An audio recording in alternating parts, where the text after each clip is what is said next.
Hey, what's up everyone? Welcome to WDTT, Web Dev Tips and Tricks. This is where I share quick and easy tips to make your front-end dev life smoother. No long tutorials, just straight to the point tricks you can start using right away. If that sounds good, stick around and let's level up together.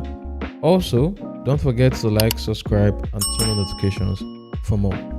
In this video, I'll be showing you how to do this text background image effect, and it's not actually something difficult. Very easy, just basic CSS, no need for JavaScript. So you can see this first paragraph here makes use of linear gradients. You can use any type of gradient, but linear gradient for example, and why this one uses a background image.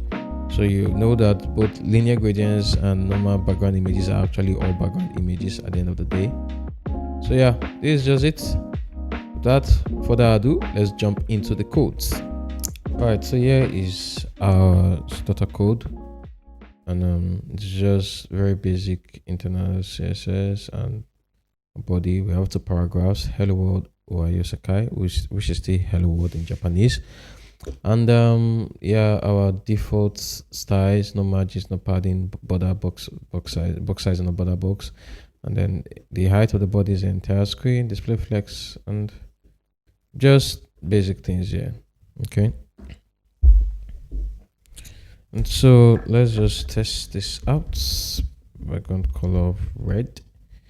Yeah. Okay. This works fine. So now let's start working on the individual paragraphs. So for this the first paragraph is the one we add the background, the linear gradients to. So we can say linear gradient, let's say 45 degrees, and let's say red, blue, green, purple, pink, and orange. Okay, yeah, we have these wonderful colors. And then for the last type, we could just put a normal background image. We'll say URL. And I think I have one already here. BG image WebP. Okay, BG image WebP, and we'll just do the other. We'll say background repeat, maybe no repeat, and background size will be cover. Okay, and what else is needed here? Okay, so I made a mistake in the naming here. Yeah, so we can see the various backgrounds, but we don't want the background of the element to have the background, but we want the images to, the color of these text to be the background, either the background image or the linear gradients, right? The background image, because linear gradient are also background images. So what do? Just simple. Just going to add one more property, and we'll say background clip. So the background clip property, it clips the background. It has different values. The content box, if you want it to be border box, then the background will cover the area that's the border. That will be from inside the border. Okay, so that means inside the border, paddings, and the content. But if you want it to be content box, then it will cover only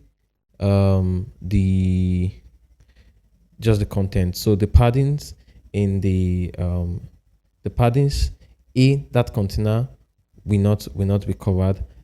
And then padding box. Oh, I think I mixed up border box and padding box. Sorry, the initial definition I give for border box is padding box. In fact, we can actually just try this out, and so let's just see how this goes, so we don't do too much theory. So let's put in border. We'll say 1 pixel solid red. Okay, and yeah, we can say our border. Let's make it much more obvious, and let's say 5 pixels solid red. So now if we say background clip, and we say, let's say we say content box. So you can see what I'm saying. This padding area won't have the background anymore, so we're just clipping it only the content. Okay, and then if you say padding box we cover, which is like kind of like the default. So but let's have a border box. I don't think I've used border box before. Let's see.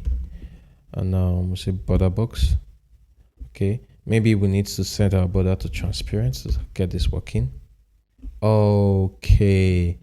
Oh wow, that's nice. So when you send the border box, then the background image will also be used for the borders. But of course, I'm guessing there must be much more way to tweak this to make it appear nice, but it's a cool one.